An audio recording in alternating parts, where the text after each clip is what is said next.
Ma'am firstly जैसा कि मैंने बताया था कि मैंने as a medical student study करा हुआ है एंड काफी अच्छे लेवल पे मेरा प्लेसमेंट हुआ था यूनिवर्सिटी से।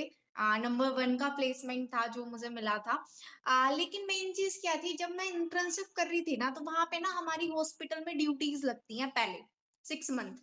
तो मैं ऑलरेडी ना 6 मंथ ना वहां पे ड्यूटी कर चुकी थी और मैं देख चुकी थी वहां के स्टाफ को कि कितना प्रेशर होता है। और इतने काम के बाद भी ना खुद के लिए जब वो मतलब नाइट ड्यूटी, कुछ नहीं पता होता वहां पे हमें कब नाइट ड्यूटी लगा दें, वो कब इवनिंग शिफ्ट में कर दें कन्वर्ट, कब हमें मॉर्निंग शिफ्ट। कभी कभी ऐसा होता था, मेरे साथ भी ऐसा हुआ है, मेरी नाइट शिफ्ट लगी, नाइट शिफ्ट के बाद मुझे सुबह को इन्फॉर्म किया गया कि तुम्हें मॉर्निंग ड्यूटी भी करनी है।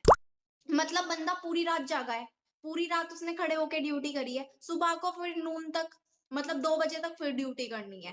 तो मुझे ना वहां पे मेरा पूरा आगे का ना क्लियर हो गया कि मानवी ना तेरी ना सेम लाइफ रहने वाली है। और तभी मुझे फॉरएवर मिली थी फाइनल ईयर में। मेरा ना उस टाइम पे फिर ना मेरा जॉब से बिल्कुल माइंडसेट हट गया कि मानवी ऐसे तो तू फैमिली वालों के लिए कब टाइम निकालेगी, खुद के लिए कब टाइम निकालेगी, अगर तू पूरे टाइम ही 12-13 घंटे की ड्यूटी करके। तो मेरी जो प्लेसमेंट हुआ था, मेरा 52,000 पर मंथ से प्लेसमेंट हुआ था। और वो भी दिल्ली के मैक्स हॉस्पिटल के लिए एज ए मेडिकल ऑफिसर। मतलब फर्स्ट रैंक में मेरा प्लेसमेंट हुआ था पूरी यूनिवर्सिटी से ना। तो लेकिन जॉब भी अच्छी थी, ऐसी बात नहीं है, मेरी ड्रीम जॉब थी फॉरएवर से पहले वो।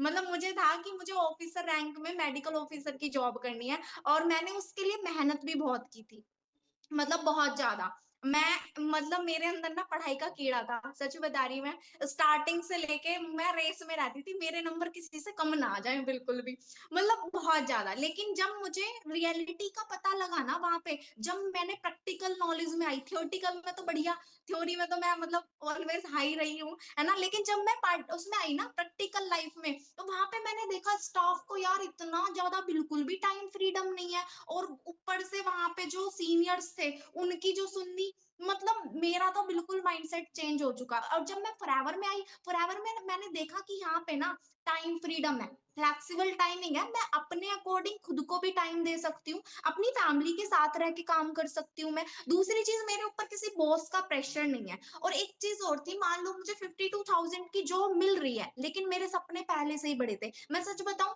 सपने मेरे बड़े थे, लेकिन मेरे सपनों को जो उड़ान दी है ना वो फॉरएवर ने दी है। सपने मेरे पहले से ही बड़े थे, मुझे था कि मुझे लाइफ में कुछ बड़ा करना है। मेरा एक ये भी था कि मुझे यहाँ से एक एग्जाम क्रैक करके दुबई में जाके शिफ्ट होके जॉब करनी है मेडिकल लाइन में, है ना। लेकिन मतलब अच्छा पैसा कमाना है, स्टार्टिंग से ये था। लेकिन जब मुझे वहां पे, पहली चीज तो मैंने इंटर्नशिप देख ली, दूसरी चीज मुझे 52,000 की जॉब मिल भी रही थी, लेकिन उससे पहले मुझे फॉरएवर से मैं इंट्रोड्यूस हुई। और मैंने वहां पे देखा लोग 21-22 साल की एज में लाखों रुपए कमा रहे हैं। जो मेरे सपने थे, मुझे कार चाहिए, मुझे थार पसंद है, मुझे अपनी मम्मी के लिए बढ़िया सा घर बना के देना है, वो सारी चीज ऑलरेडी फॉरएवर में लोग कर चुके हैं और इतनी कम एज में, है ना, और अपनी फैमिली के साथ रह के। तो मुझे ये चीज क्लियर हो गई कि मानवी इस चीज को करने के लिए ना तुझे बाहर मार्केट में बहुत टाइम लगेगा, और एक लड़की के पास बहुत कम टाइम होता है। 18 साल से 25 साल की एज होती है, उसके बाद उसकी शादी हो जानी है ना। और मुझे एटलीस्ट अगर मैं बाहर 52,000 की जॉब कर रही होती ना, तो उसमें मुझे, जब मैं फैमिली से दूर जाके कर रही हूँ, मेरे छोटे बहन भाई हैं, मेरी मम्मी ने मुझे एक वर्डिंग बोल दी थी कि मानवी मैं पैसा तेरे पे लगा रही हूँ, अपनी बहन भाई को तुझे पढ़ाना है।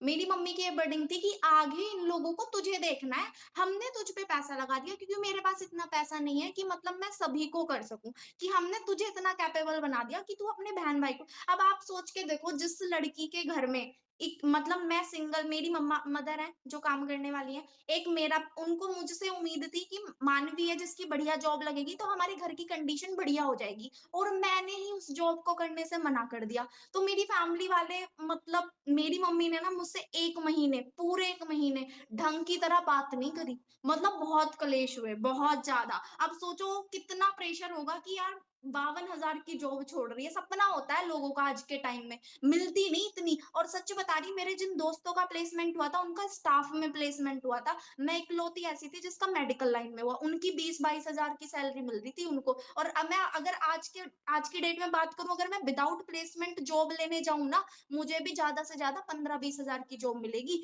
वो तो मेरा यूनिवर्सिटी प्लेसमेंट था। तो मुझे वहां से क्लियर हो गया, मान ली 50,000 तू कमा रही है, उसमें से तुझे घर भी देना है, 10-15 हज़ार रुपए तो तुझे अपनी मम्मी को भी देने पड़ेंगे। और दिल्ली जैसी सिटी में तू रह रही है तो तेरे अपने भी खर्चे होंगे। जो यहाँ पे दिल्ली से होगा उनको महंगाई का पता होगा, वहाँ की क्या सिचुएशन है ना। तो फिर मैं मतलब यहाँ पे एक नॉर्मल सी अगर मैं कैलकुलेशन लेके चलूँ, अगर तुम्हारा सपना है ना गाड़ी लेने का, 15-20 लाख की कार बढ़िया आती है। छोटी मोटी कार की मैं बात नहीं कर रही, क्योंकि भाई मुझे नहीं पसंद छोटी कार, मुझे तो बड़ी कार पसंद है।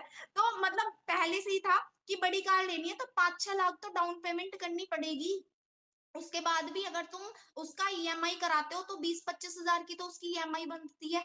और कार को तुम पेट्रोल तो डालोगे उसमें, ऐसे तो चलाओगे नहीं। जब तुम्हें बचत ही नहीं है 20 हज़ार रुपए की, सैलरी तुम्हारी 20 हज़ार रुपए नहीं बच रही, तो तुम कहाँ से कार ले लोगे, घर कहाँ से बना लोगे। नॉर्मल घर 40-50 लाख में बन रहा है। तो मुझे वहां से ना मेरा मतलब क्लियर क्रिस्टल मुझे अपना फ्यूचर नजर आ गया कि मानवी तेरा फ्यूचर नहीं है, तू जॉब के लिए बनी ही नहीं है, तुझे अपनी लाइफ में बड़ा करना है। और तुझे वो चीज मिल चुकी, क्योंकि मुझे सच में बताऊं तो मुझे बॉस का जो चीज है ना वो पसंद नहीं है कि बॉस की सुनना। मतलब मुझे ये है कि इंडिपेंडेंट, वो वाली लाइफ पहले से ही चाहिए थी, बॉस लाइफ जो होती है। लेकिन मैं यहाँ पे बॉस लाइफ नहीं कहूंगी, कि हाँ भाई ये है कि अपने ऊपर डिपेंड है, किसी की सुननी नहीं है। लोग हम यहाँ पे हमारे सीनियर्स हमें क्या कर सकते हैं, सिखा रहे हैं, वो हमें गाइड कर सकते हैं। कोई यहाँ पे हमारे ऊपर बॉस वाला प्रेशर नहीं है। तो मुझे यहाँ पे ये चीज मिली कि मानवी तुझे टाइम फ्रीडम भी मिल रही है, बढ़िया तेरा लाइफ स्टाइल भी बन रहा है, और क्या है तू तुझे अच्छा पैसा भी कमा लेगी तू यहाँ से। तो मुझे ये सारी चीजें यहाँ पे मिल रही थी जो कि मुझे जॉब में नहीं दिखी। यही रीजन था कि मुझे फॉरएवर स्टार्ट करनी पड़ी, क्योंकि मेरे ऊपर बहुत सारी जिम्मेदारियां हैं। मेरी छोटी बहन है, छोटा भाई है मेरा, उनको भी मुझे देखना है ना। तो बहुत सारी चीजें थी, तो उन सब की वजह से मैंने फॉरएवर चूज किया कि फॉरएवर से बेस्ट कुछ नहीं हो सकता। Yes okay. मैम।